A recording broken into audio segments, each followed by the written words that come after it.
Assalamualaikum Datuk Seri. Minta maaf sebab mengambil masa dalam keadaan Datuk Seri yang sangat diperlukan oleh ramai orang.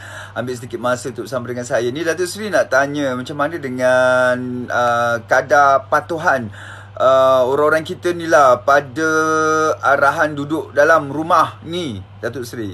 Baik, masih lagi ada di luar. Tetapi dari segi pematuhannya dah semakin tinggi. Ya. Last 3 days saya umumkan 95% pematuhan. Tapi today dah 97. Ya. Ada peningkatan. Itu pun selepas pihak polis dah mengambil tindakan yang tegas. Dah ada yang dikena tahan dan sebagainya. Dan semalam misalnya 320 ditahan. Sebelum tu ada 100 lebih ditahan.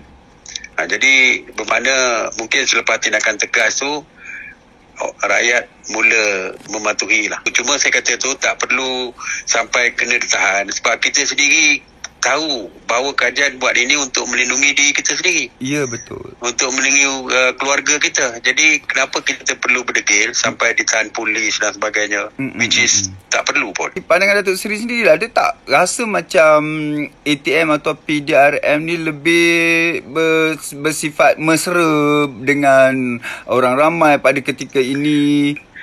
Saya pun terima banyak WhatsApp daripada orang yang patuh ni. Dia kata kenapa hanya kerana 5% tu yang menjadi mangsanya dia orang. Ya. Yang 95%, 97% ini patuh. Cuma yang 3% tu tak patuh, iaitu yang boleh menyebarkan virus ni termasuk kepada dia orang.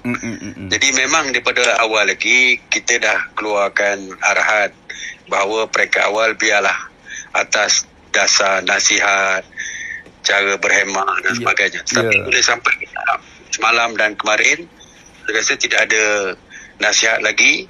Siapa yang melanggar perintah, kita akan tahan mereka.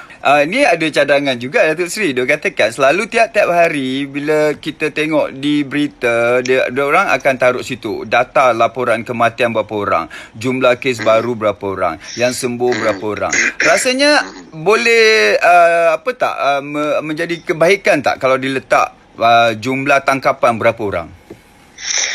Saya mengumumkan setiap hari jumlah tangkapan. Hari ni semalam kemarin saya dah umum. Hari ni pun saya umumkan bahawa semalam 320 tangkapan, hari Khamis sebanyak 160 tangkapan. Jadi kita akan umumkan. Everyday kita akan umumkan dan kita akan umumkan berapa yang kena charge di mahkamah, berapa investigation paper dah dibuka dan sebagainya. Setiap hari kita akan umumkan. Tapi kan Datuk Seri, kalau di Australia yang saya tahu, mereka akan buat saman on the spot tau.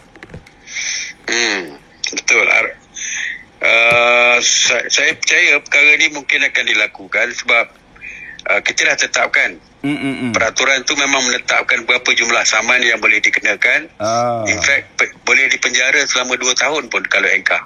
Apakah nak bagi tahu orang ramai, apakah indikasi seandainya kerajaan terpaksa ambil total lockdown? Ya, kita belum seperti saya sebutkan tadi waktu PC, setakat hari ni kita masih lagi dengan kawalan pergerakan ni. Ya, kita tambah 2 minggu lagi dan kita akan keluarkan SOP yang lebih ketat. Dari segi, sebagai contohnya, katakan supermarket sekarang sampai pukul 10 malam. Ada setengah tu lebih daripada 10 malam. Di petrol station pun sampai pukul 10, 11 malam pun ada. Mungkin lepas ni kita akan tetapkan timing-timingnya dan sebagainya. Lebih ketat lagi. Dan dari segi kawalan pun pihak polis mungkin tidak ada kompromi lagi. Jadi chances untuk kita dapat 100% tu mungkin ada. Alhamdulillah, jadi kita yakin kalau semua orang ikut peraturan pematuhan, insyaAllah virus ni kita akan putuskan rantaian dia dan lebih mudah. Saya percaya akhirnya kita akan berjaya seperti yang dilakukan oleh negeri China tu. Kita tak nak, tetapi saya takut kalau dari segi positif ni tiba-tiba meningkat beribu-ribu tinggi dan akhirnya saya tak tahulah apa keputusan kerajaan waktu itu. Tapi kita cuba elakkan perkara yang lebih serius lagi dan kita tak perlulah nak buat lockdown yang lebih ketat lagi. Jadi tak perlu kita susah-susahkan diri kita. Dan yang boleh memastikan perkara itu tidak berlaku adalah rakyat sendiri. Betul. Maknanya kalau mereka rasa nak beraya, nak berpuasa, kita perlu tamatkan kita punya sukatan ini pada 14 hari bulan. Betul. Sebab lepas tu dah nak puasa. Nak tarawih, nak Jumaat. Ya, nak tarawih lagi. Jadi yang mampu untuk menyikat semua perkara itu adalah kita. Rakyat sendiri. Dan bukan susah peraturannya, tinggal di rumah. Kalau kita tukar perspektif Datuk Seri, kita letak rakyat tu sebenarnya sebagai frontliner. Sepatutnya. Kan? Yes, rakyat sepatutnya jadi frontliners yang to protect diri sendiri. Ya.